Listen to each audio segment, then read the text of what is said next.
بسم الله الرحمن الرحيم اقرأ باسم ربك الذي خلق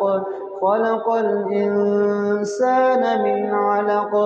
اقرأ وربك الأكرم الذي علم بالقلم علم الإنسان ما لم يعلم كلا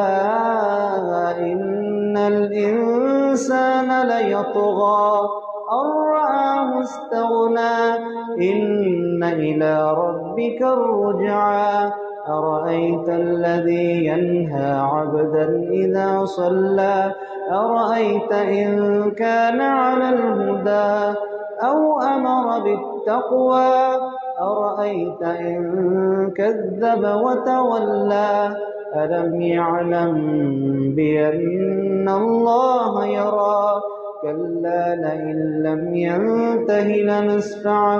بالناصية ناصية كاذبة خاطئة فليدع ناديه سندع الزبانية كلا لا تطعه واسجد واقترب.